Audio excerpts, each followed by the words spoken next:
studiu Autenti witamy naszego gościa, Tomasza Serwana, który jest prezesem wehikułu inwestycyjnego RBL VC z Alior Banku. Cofnijmy się do roku 2020, gdzie Alior zainwestował w Autenti w rundzie A. Teraz spotykamy się na rundzie B. Jak może Pan podsumować te 2 lata nie tylko zainwestowanych środków, ale również partnerskiej współpracy z Autenti? Alior Bank rozszerzył portfolio, że tak powiem, procesów, które są obsługiwane przez Autenti.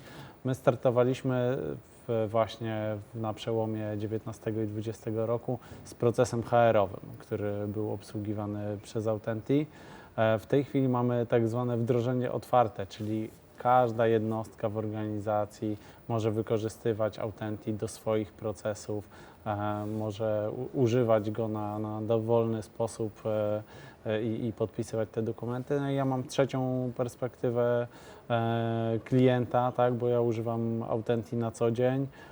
Przyznaję, że te 2,5 roku temu dopiero zaczynałem, trochę z nieśmiałością gdzieś tam próbowałem pierwsze podpisy, no teraz praktycznie ciężko jest mi sobie przypomnieć jakikolwiek dokument, który podpisywałem ręcznie, poza takimi, które gdzieś tam wymagają obecności notariusza. Wspomniał Pan na scenie podczas oficjalnego podpisywania, że Alior to bank z cyfrowym DNA. Jakby mógł Pan rozwinąć teraz to określenie i czy Autenti ma w tym swój udział? Alior Bank jest w tym środowisku banków w Polsce jednak bankiem młodym. I co z tym się wiąże? No, dzięki temu mogliśmy, tworząc bank, postawić na pewne rozwiązania, które już od razu eliminowały to zbędne zużycie papieru. Autenti nas pozytywnie zaskoczyło, dlatego że pokazało nam, że można więcej. Mówiąc o idei paperless, mówimy nie tylko o tym dosłownym podpisaniu tego dokumentu na papierze, ale również całej tej logistyce, która odbywa się wokół tego fizycznego dokumentu. Zgadza się.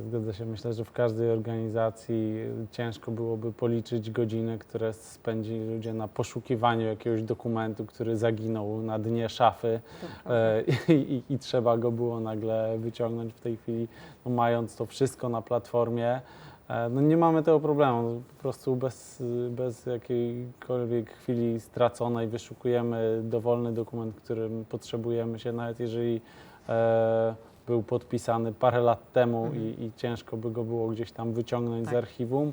Tutaj jest od razu na miejscu gotowy do użycia. Porozmawiajmy jeszcze o aspekcie, który bardzo mocno wybrzmiewa w kontekście rundy B, czyli o kwestiach międzynarodowego rozwoju naszego produktu. Jesteśmy już w Europie, jesteśmy używani na całym świecie. Jak w Pana opinii będzie wyglądała ścieżka naszego rozwoju i jak Pan ocenia nasze szanse w naszej drodze do bycia liderem w Unii Europejskiej?